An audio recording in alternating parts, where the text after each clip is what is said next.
హల్లెలూయా. దేవుని మహిమకరం గాక. ఆరాధన చేసుకుందాం. ప్రతి ఒక్కరు కూడా ఆత్మపూర్ణులే ఆరాధన చేయాలి, దేవుని స్తుతించాలి. దేవుని సన్నిధిలో ఏది కూడా ఎంత మాత్రము హాని చేయదట. ఆమేన్. ఏది జరిగినా సరే దేవుని యొక్క మందిరంలో ఎంత మాత్రము హాని చేయదు. సాతానుడు కొన్నిసార్లు డిస్టర్బ్ చేస్తూ ఉంటాడు, కానీ దేవుడు మనల్ని కాపాడడానికి ఆయన దూతల్ని మన దగ్గర ఉంచాడు. ప్రతి ఒక్కరూ అది నమ్మాలి. ప్రతి ఒక్కరి దగ్గర ఒక్కొక్క దూతని దేవుడు ఉంచాడు. ఆ దూతలను దేవుడు మన దగ్గర ఉంచబట్టే ఈరోజు మనం సేఫ్గా ఉన్నాం. ఎన్నో ప్రమాదాలు ఎన్నో జరుగుతున్నాయి మన చుట్టూ, కానీ దేవుడు మనల్ని కాపాడుతున్నాడు కదా. ఎంత గొప్ప కార్యం, ఎంత గొప్ప కార్యం, ఎంత గొప్ప దేవుడు మనకి దొరికాడండి. హల్లెలూయా. దేవుని మందిరంలో కాబట్టి నిజంగా మీనా గారి హస్బెండ్ ఎంత చక్కగా కాపాడబడ్డారు. ఇదే పరిస్థితిలో ఫిట్స్ వచ్చినప్పుడు మా ఇంటి దగ్గర ఒక ఆయన బండి మీద వెళ్తూ దబ్బని పడ్డాడండి. ఇక్కడే పక్కనే పోయి బండి తగిలేసి కాళ్ళు వెనక్కి వెళ్ళిపోయి ఎవ్వరూ లేరు ఈ రోడ్డు పక్కనే కొట్టుకుంటున్నాడు. గిలగిలా కొట్టుకుంటున్నాడు. ఎవ్వరు లేరు. చుట్టుపక్కల ఆలు ఇల్లు వచ్చారు, కానీ మేము లేడీస్ ఏం చేయాలి, వెంటనే తలుపు తీసి అమ్మ పరిగెత్తారు. ఇక్కడే పరిగెత్తారు. దెబ్బలే తగిలేసి రోడ్డు మీద పడిపోయి ఇంకా చెప్పలేని పరిస్థితిలోకి వచ్చేసాడు ఆయన. అలాంటి పరిస్థితుల్లోనే మేమిద్దరం ఉన్నాము. ఎక్కడెక్కడి నుంచో మగవాళ్ళు వస్తున్నారు, కానీ ఏం చేయాలో తెలియట్లేదు. గబగబా కీస్ అన్నీ ఇచ్చి ఆయనకి డ్రింక్ పట్టుకొని వెళ్ళి ఆయనకి అన్ని విధాలా ఆయన అమ్మ దగ్గరుండే అమ్మే చూసుకొని మా మీద ఒక యాంటీగా ఉండేవాడు ఇక్కడ వ్యక్తి, ఒక ఆయనకి సంబంధించిన వ్యక్తి అన్నమాట. ఆయన వచ్చాడు. ఆయన ఎప్పుడు కూడా చర్చ్కి చాలా డిస్టర్బెన్స్గా ఉంటాడు. ఆయన వచ్చి ఆ రోజు మమ్మల్ని చూశాడు. అమ్మ దగ్గరుండి ప్రేయర్ చేశారు. ఆయన ప్రేయర్ చేసి ఏం చేస్తావు అన్నీ అయిపోయాక చాలాసేపటికి ఎప్పటికో మా అమ్మోలు అయ్యాడు. ఏం చేస్తావు అని చెప్పి అన్నీ అడిగి కొంత డబ్బులు ఇచ్చి ఆటో పిలిపించి ఎక్కించి ఇంటికి పంపించారు. అప్పుడు ఆ వ్యక్తి ఎవరైతే మాకు వ్యతిరేకంగా ఉంటాడో ఆ వ్యక్తిలో ఒకలాంటి మార్పు, అమ్మ అని పిలవడం మొదలుపెట్టాడండి. హల్లెలూయా.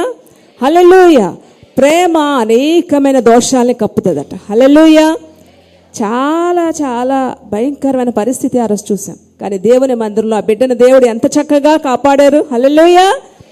ఆయన మందిరంలో ఆయన దూతలు ఉంటారు, పరిశుద్ధులు ఉంటారు, ఆయన కాపుదల ఉంటుంది. కాబట్టి సాతాను ఏదో ఒక విధంగా డిస్టర్బ్ చేయాలనుకుంటారు, కానీ ఏది ఏమాత్రం కూడా మనకి హాని చేయదు. యేసుని నామంలో మన బాధలు, కష్టాలు, నష్టాలు అన్నీ కూడా ఆయన స్తుతించడంలోనే బంధకాల నుంచి మనకి గొప్ప విడుదల. హల్లెలూయా. ఆరాధన చేద్దాం, దేవుని స్తుతిద్దాం. ఈ కాపుదల కోసం ప్రతి ఒక్కరు కూడా వేడుకోవాలి, ఆయన సన్నిధిలో ఆరాధన చేయాలి, ఆనందించాలి. ఏది వచ్చినా సరే దేవుడు మనల్ని కాపాడి దేవుడు మనకు తోడై ఉన్నాడు. ఈ దేవుడు లేక ఎంతోమంది ప్రాణాలు కోల్పోతున్నారు పైన, కానీ ఈయనైతే మనకి రక్షకుడుగా, సంరక్షకుడుగా, సర్వాధికారిగా ఉన్నాడు. ఆ దేవుని ఘనముగా ఆరాధన చేద్దాం, దేవుని స్తుతిద్దాం. వస్తారా? కోయర్ కూడా వస్తారా? పాడేటప్పుడు సంతోషంగా పాడాలి, చప్పట్లు కొడుతూ ఆనందంగా పాడాలి.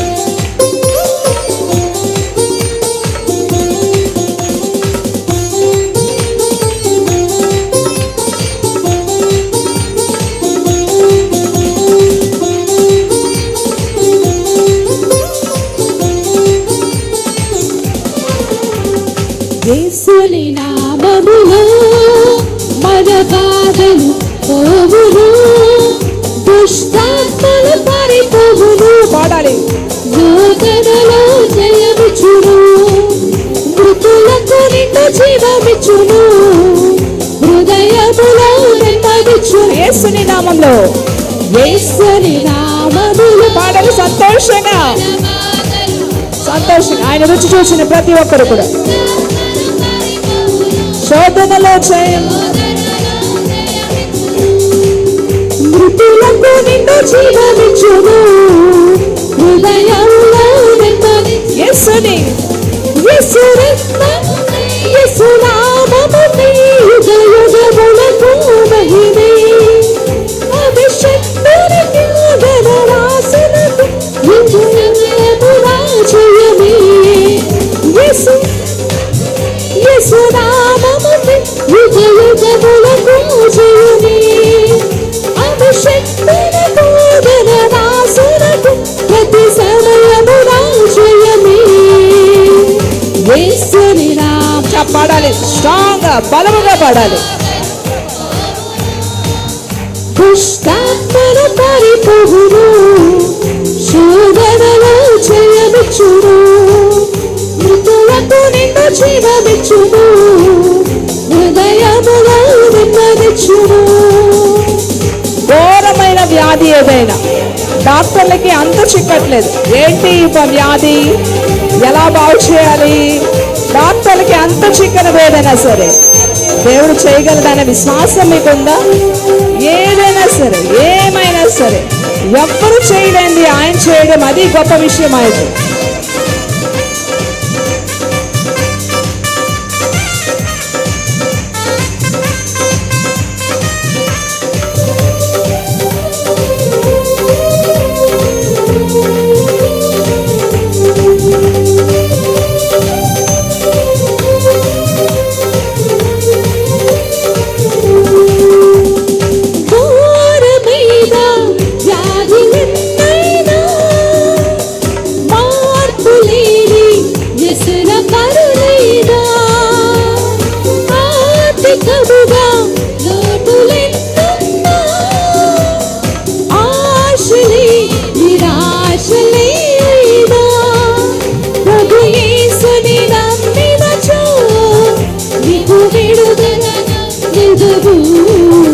పరివర్తన పొందినచో పరలోకము చేరినము. యేసు యేసు రక్తముపై, యేసు నామముపై యుగములకు జయమే. అభిషక్తులకు జనదాసులకు ప్రతి సమయమున జయమే. యేసు రక్తముపై, యేసు నామముపై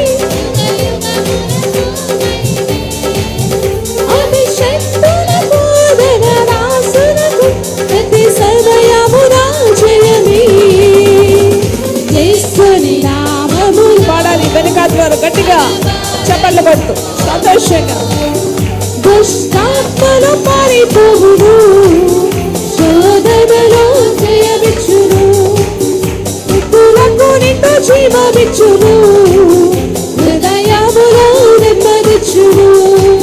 రాజువైనా యాజకుడువైనా, నిరుపేదమైన బ్రతుకు చెడిపోయినా సరే, ఆశయాన్ని గృహము లేకున్నా, నిలువ నీడ లేకున్నా, యేసుని నామంలో నీకొక నిరీక్షణ ఉంది.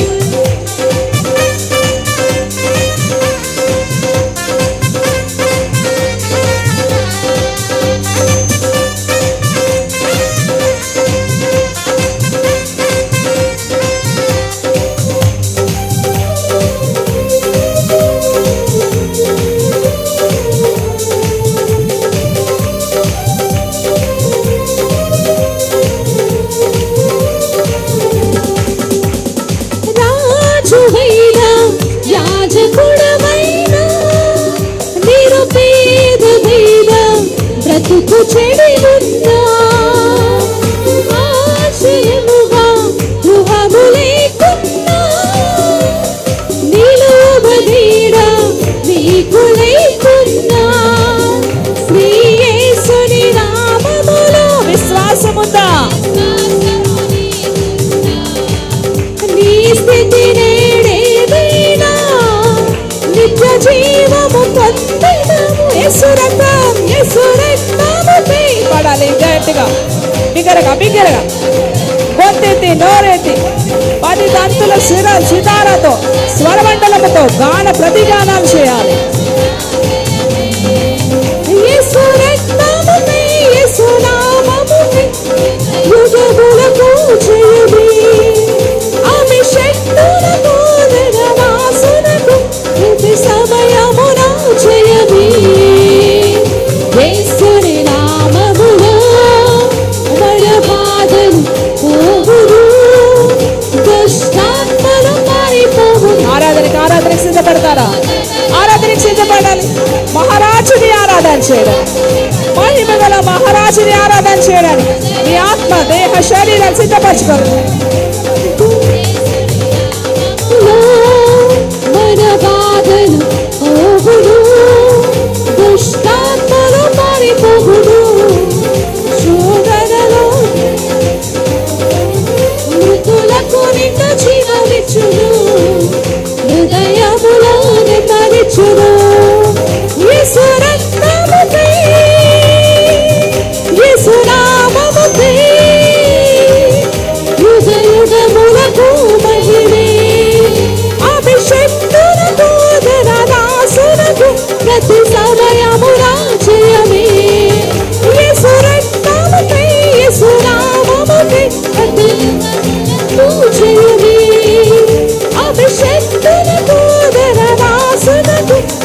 సమయమున జయమే.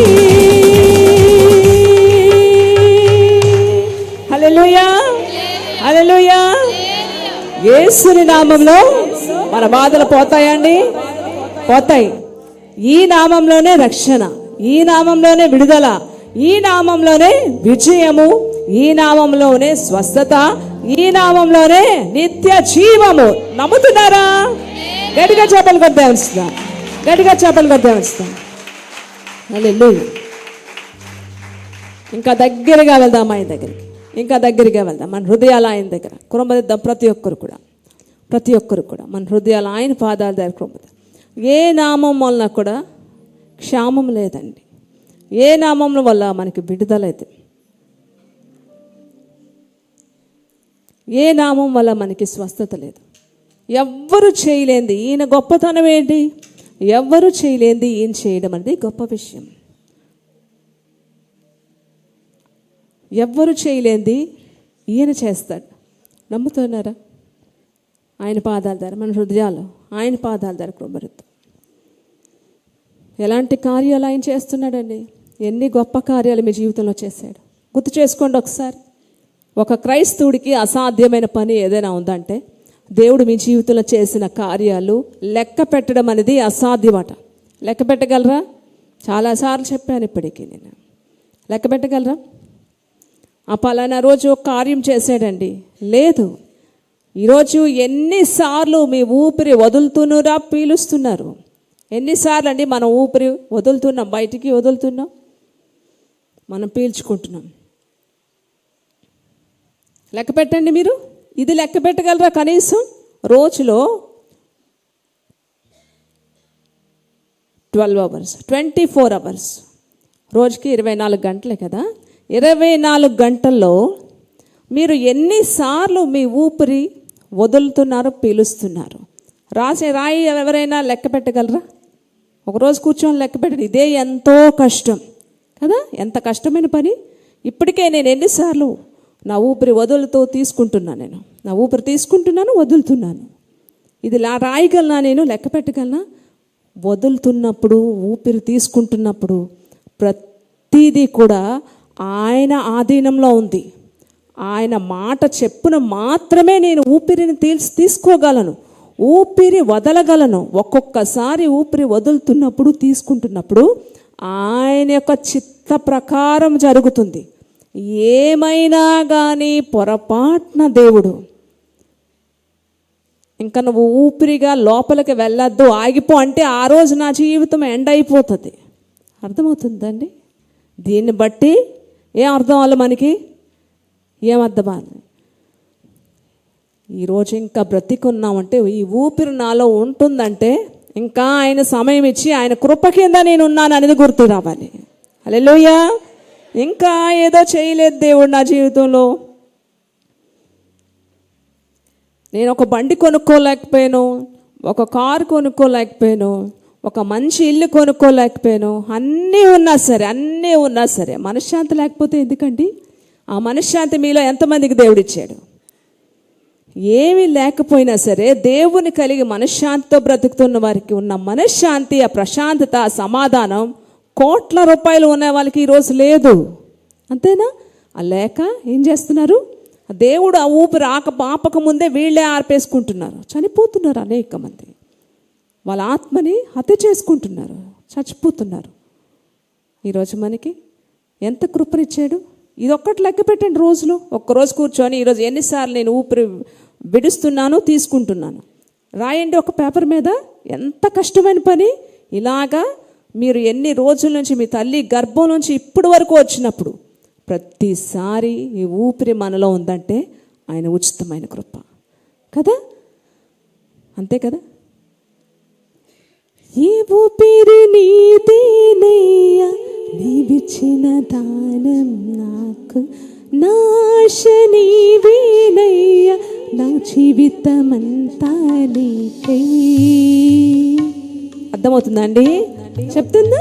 నేను చెప్పిన మాట అర్థమవుతుంది కదా. ఈ ఊపిరి నీవేనయ్యా, నీదేనయ్యా, నువ్విచ్చిన ఏంటది? దానం. ఆ దానం ఈరోజు ప్రతిరోజు ప్రతి క్షణం ప్రతి నిమిషం ఆ దానం మనలో ఉంది. అందుకు కృతజ్ఞతతో ఆరాధన చేయాలి. ఎలా మర్చిపోగలరు? మర్చిపోతారా?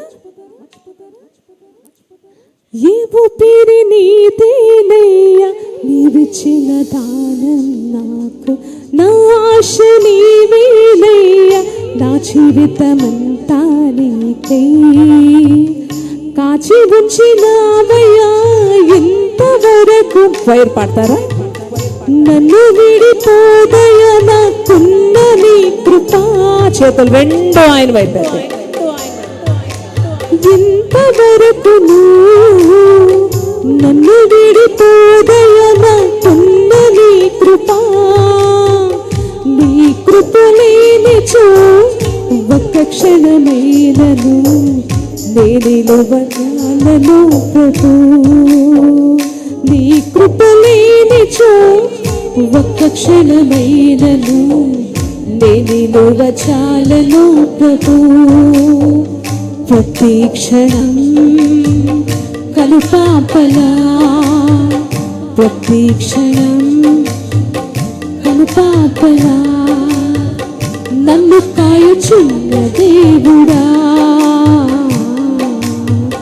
ప్రతి క్షణం కనుపాపలా నన్ను కాయుచున్న దేవుడా. నీ కృప లేనిచో ఒక్క క్షణమైనను నిలువజాలను ప్రభు. నీ కృప లేనిచో ఒక్క క్షణమైనను నిలువజాలను ప్రభు.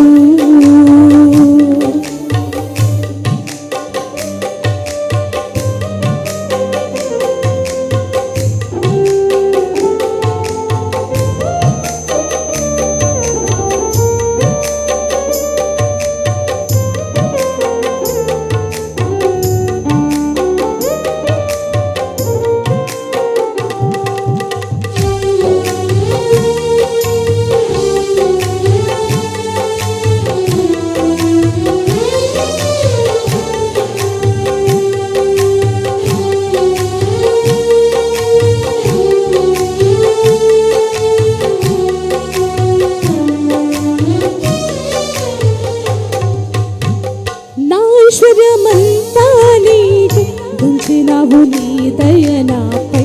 నీ దయ లేనిచో నాపై ముందు నా ఈ క్షణమునకై.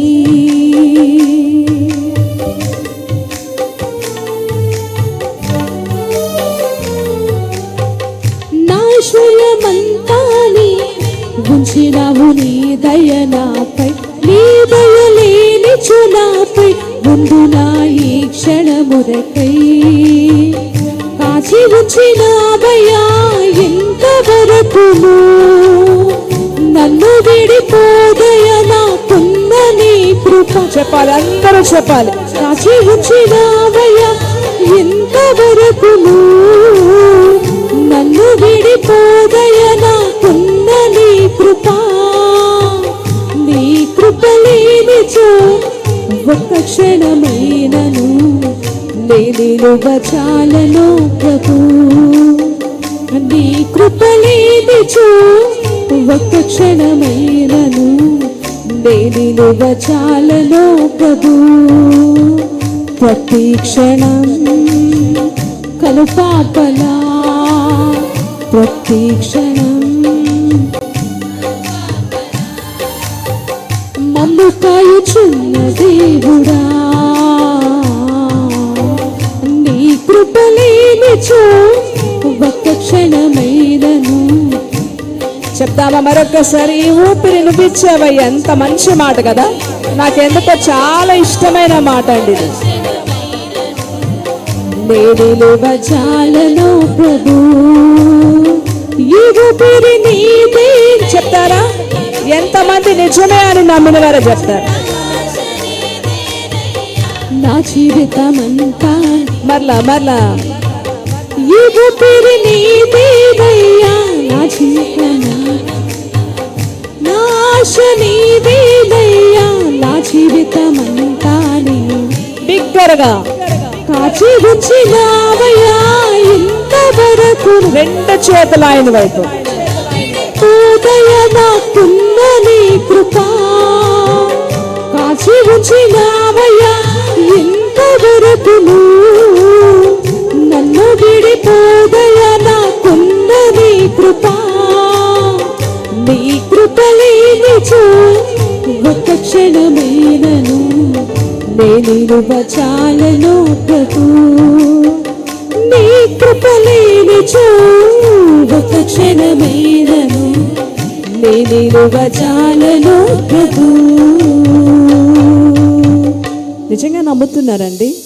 ఈ ఊపిరి ఎవరిచ్చారు? నీవిచ్చిన దానం, భిక్ష. ఒక్క మాట ఆయన చెప్తే ఈరోజు నువ్వు వద్దులే ఆగిపో అంటే ఈరోజు మనకు ఉండదు, ఈరోజు భూమి మీద ఉండం, మృతుల లోకంలో ఉంటాం మనం. ఈరోజు ఆయన దానం నమ్ముతున్నారా? ఈ ఊపిరి ఆయన దానం, ఈ ఊపిరి ఆయన దానం. ఈ ఊపిరి నీదేనయ్యా, నీవిచ్చిన దానం నాకు, నాశ నీవేనయ్యా, నా జీవితమంతా నీకై కాచి ఉంచినావయ్యా ఇంతవరకును నన్ను విడిపోదయ నాకున్న నీ కృప కాచి ఉంచినావయ్యా ఇంతవరకును నన్ను విడిపోదయ నాకున్న నీ కృప నీ కృప లేనిచో ఒక్క క్షణమైనను నేను బచాలను ప్రభు నీ కృప లేనిచో ఒక్క క్షణమైనను నేను బచాలను ప్రభు. నిజమని నమ్మి ప్రతి ఒక్కరు కూడా గట్టిగా చెప్పట్టుకొని గమనిస్తాం. క్రైస్తవుడికి అసాధ్యమైన పని ఏదైనా ఉందంటే ప్రతిరోజు దేవుడు నీకు బలాన్ని ఇస్తూ, నీ శక్తినిస్తూ, జ్ఞానాన్ని ఇస్తూ, పని చేసుకోవడానికి, ఇంట్లో పనులు చేసుకోవడానికి, మనం తినటానికి, పడుకోవడానికి ఇన్ని విధాలా కాచి కాపాడుతున్న ఆ దేవుని యొక్క ఆశీర్వాదాలు లెక్క పెట్టడం అనేది కష్టమైన పని. కానీ దానికి ప్రతిగా మనం ఏమైనా చెయ్యాలి అనుకున్నది ఏమైనా ఉందా అంటే ఆయనకి నిండైన మనసుతో కృతజ్ఞత కలిగి ఉండడమే. ఎంతమందితో ఈరోజు దేవుడు ప్రత్యేకంగా మాట్లాడారో కృతజ్ఞతతో ప్రార్థన చేస్తారండి. అందరికీ మంచి సమయం. చేతులు రెండు పైకెత్తి ప్రార్థన చేస్తారు.